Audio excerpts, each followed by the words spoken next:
ભાજપાના નર્મદા જિલ્લા પ્રભારી ધર્મેશભાઈ પંડ્યાએ પોતાના નિવાસ સ્થાને પરિવાર સાથે ભારતીય જનતા પાર્ટીનો ધ્વજ ફરકાવી સ્થાપના દિનની અનોખી ઉજવણી કરી હતી।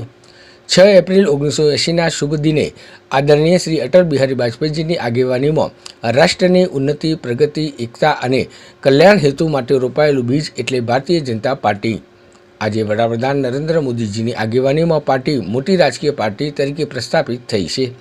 ત્યારે આ ભારતીય જનતા પાર્ટીના સ્થાપના દિન નિમિત્તે દેશભરમાં ઉજવણી ભારતીય જનતા પાર્ટીના ધ્વજ લહેરાવી કરવામાં આવી રહી છે।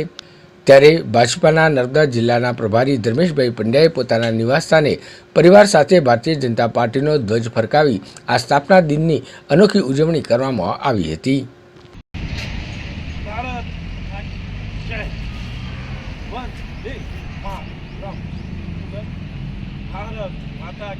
छठी एप्रिल 1980 शुभ दिने आदरणीय श्री अटल बिहारी वाजपेयी जी नेतृत्व में भारतीय उन्नति, प्रगति, एकता और अखंड भारत कल्याण हेतु विशेषतः जन कल्याण अंत्योदय माटे स्थापायेलू एक विचार बीज आजे सर्वाधिक अपना माननीय वडाप्रधान श्री नरेंद्र भाई मोदी जी नेतृत्व में आज भारतीय जनता पार्टी समग्र विश्वनी अंदर सौथी मोटी राजकीय पार्टी बनी चूकी है, प्रस्थापित थई चूकी है।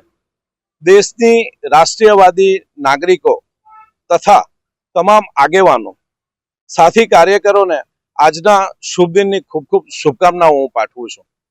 विश्वनी सौथी मोटी राजकीय पार्टी एक अदना कार्यकर्ता तरीके आज गौरवनी लागणी अनुभवुं छुं अने पार्टी तरफथी दरेक कार्यकर्ता घरे भारतीय जनता पार्टी जो ध्वज लगाड़वानो कार्यक्रम अमने आपवामां आव्यो हतो तेना भागरूपे आज मारा घरे पण मैं भारतीय जनता पार्टी ध्वज लहरायो छे अने मने भारतीय जनता पार्टी कार्यकर्ता होवानुं मने खूब ज गौरव छे।